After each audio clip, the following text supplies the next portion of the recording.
If anybody has any prayer requests, put it in the comment section and I'll pray over it. Also, I would like everyone to pray for former President Trump who got shot, and pray for Biden as well. I mean, a lot of people forget that. We should pray for our president no matter who it is. Pray for all the other candidates. We should pray for all of them. This country cannot stay divided, because Jesus said a house divided against itself cannot stand. So we need to pray for this country, and that kind of goes into the message that I'm doing today. The message is 2 Chronicles chapter 7, verse 14.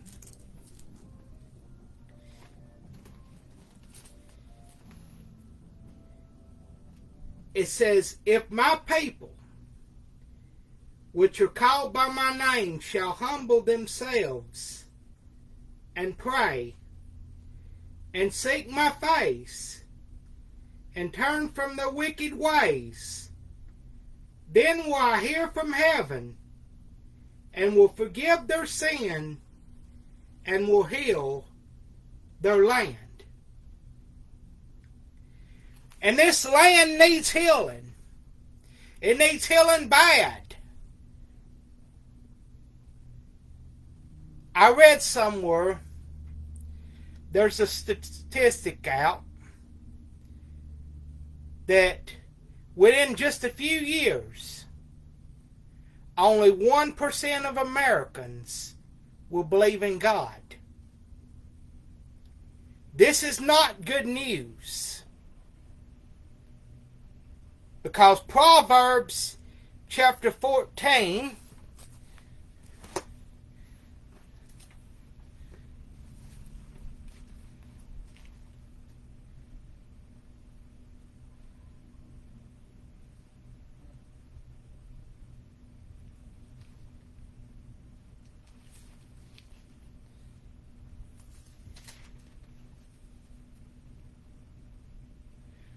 Proverbs 14 verse 34 tells us, "Righteousness exalteth the nation, but sin is a reproach to any people."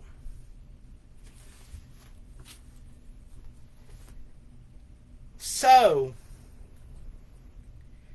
the fall of the Christian faith in the country is not good, because it is God who holds this country together. Now, there are many people who will say, well, the founders was against people believing in Jesus in America. They wanted to take the Bible out.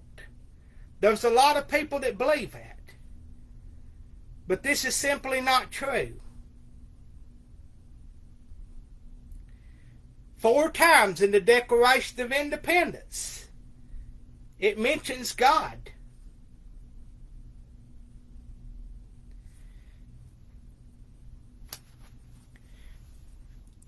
Okay, they say one nation under God has not always been in the Pledge of Allegiance. Some will make that argument in support of taking under God out. Well, it's true, it hasn't always been there. But at least in the 1800s, there was an idea of that. Because in Lincoln address, the Gettysburg Address, he said, "This nation under God shall have a new birth to freedom." So while it wasn't in the pledge then, that idea was floating around even then. Okay? They'll say, "In God we trust," wasn't always the national motto. Well, that's true. That idea went back at least to 1814, when Francis Scott Key wrote in the Star-Spangled Banner a verse which is rarely sung when they sang the Star-Spangled Banner. But it says, "Oh, thus be it ever, when free men shall stand between their loved homes and the foe's desolation. Blessed with victory and peace, may our heaven rescued land praise the power that has made and preserved us a nation. Then conquer we must, for our cause it is just, and this be our motto, in God is our trust. And the Star-Spangled Banner in triumph shall wave over the land of the free and the home of the brave." So that idea was there back in 1814.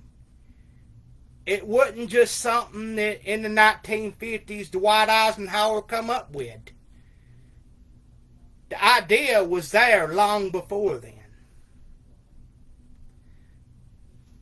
Thomas Jefferson said the God that gave us life gave us liberty at the same time. Now I know that not all these people who framed the Constitution were Christians. Not all of them were.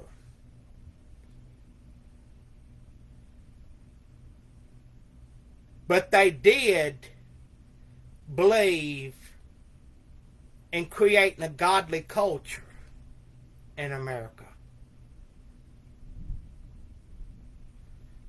Even Thomas Jefferson, who I just quoted, who, by the way, was not a Christian.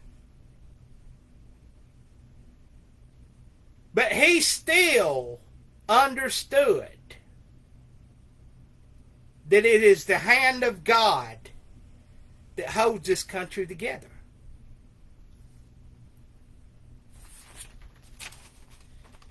John Adams said this prayer,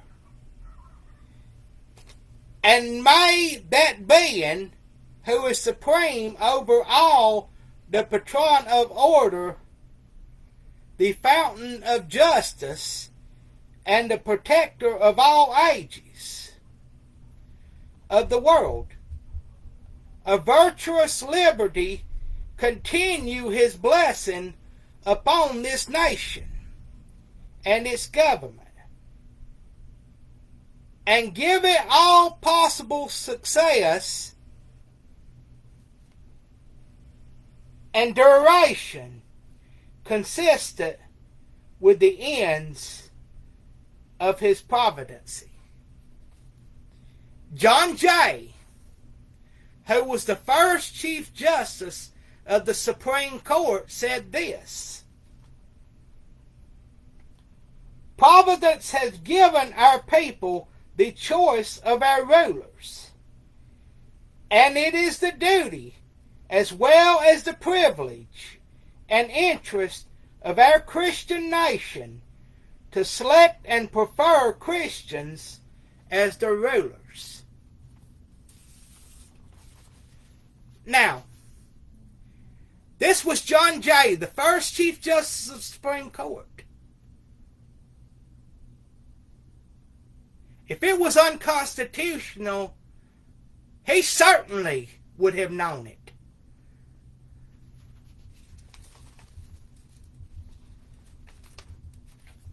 George Washington wrote a letter to several governors saying, by the way, I want to point out, George Washington, he was the president of the committee who signed the Constitution.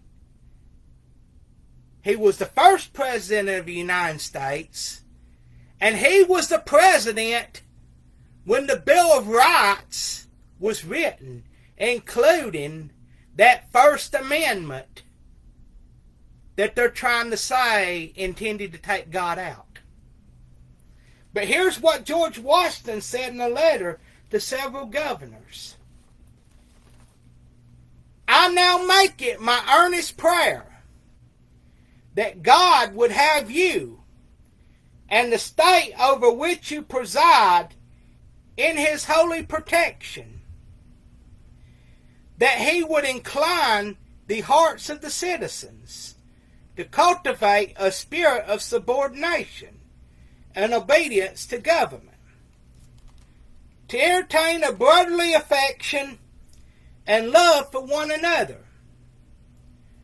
for their fellow citizens of the United States at large, and particularly for their brethren who have served in the guild. And finally, that he would most graciously be pleased to dispose us all to do justice, to love mercy, and to demean ourselves with charity, humility, and perfect temper of the mind, which were the characteristics of the divine author of our blessed religion. Without a humble imitation of whose example in these things we can never hope to be a happy nation. Now, George Washington was well known for his faith. It was so well known that Abraham Lincoln, when he was giving his farewell address to Springfield, just before he left Springfield to become the president, here's what Abraham Lincoln said.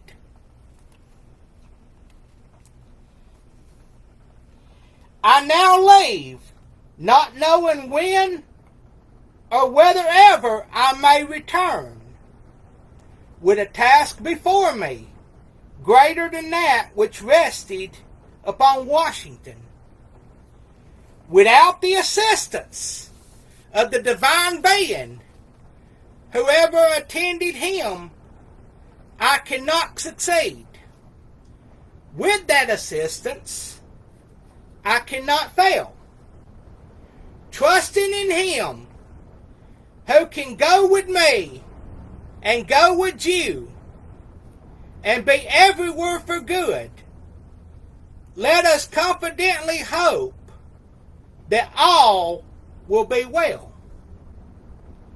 To his care commending you, as I hope in your prayers you will commend me, I bid you an affectionate farewell. Now, what Abraham Lincoln was saying was, without God's help, he could not succeed. With God's help, he cannot fail.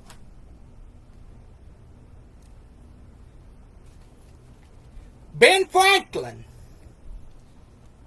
said, the longer I live, the more convincing proofs I see of this truth, that God governs in the affairs of men.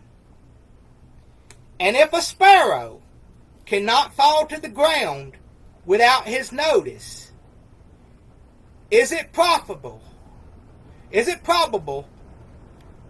that an empire can rise without his aid? We have been assured in the sacred writings that except the Lord build the house, they labor in vain who build it. I firmly believe this, and I also believe without his concurring aid, we shall succeed in this political building no better than the builders of Babel. We shall be divided by our little partial local interests, and our projects will be confounded, and we ourselves shall become a reproach and byword down to future ages. Now, when Ben Franklin was saying that, he quoted Psalms chapter 127.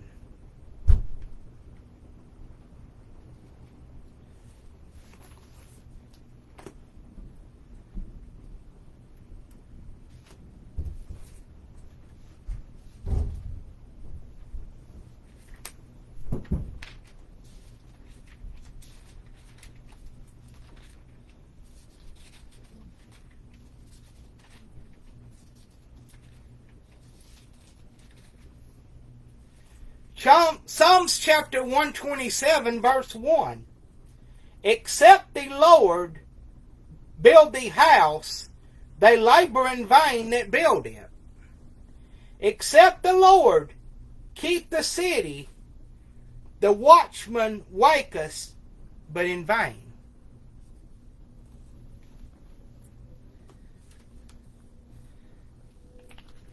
Now, time and time again, our leaders have warned us that if America fall away from God, it will lose the blessings that God has blessed it with. We cannot accept that statistic that 1% will believe in God.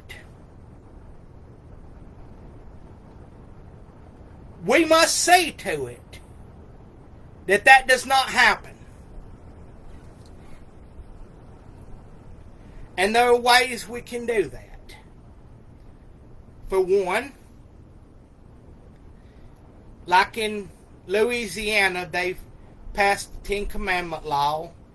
They now have it in Oklahoma and Texas. I would like to see that be the law in all 50 states.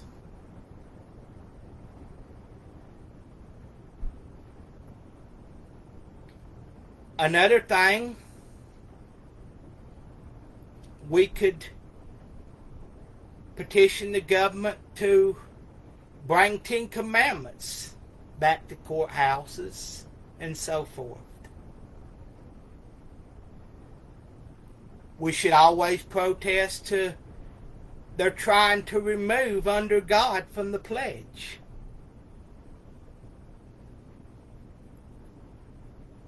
And we should also make sure that we tell someone about Jesus.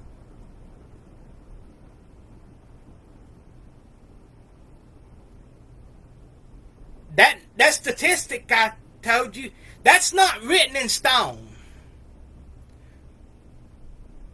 We can prevent that. And we must do so.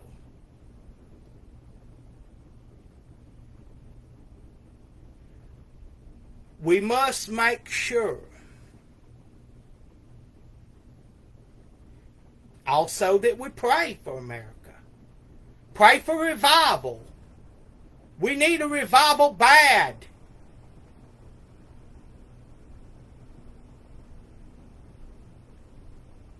We cannot accept it.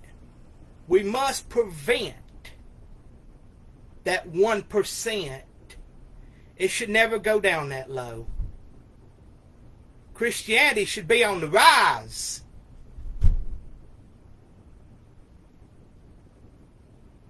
We need an awakening. That's what we need. Have a Jesus-filled wake And if it be the good Lord's will, I'll be back on here Monday evening.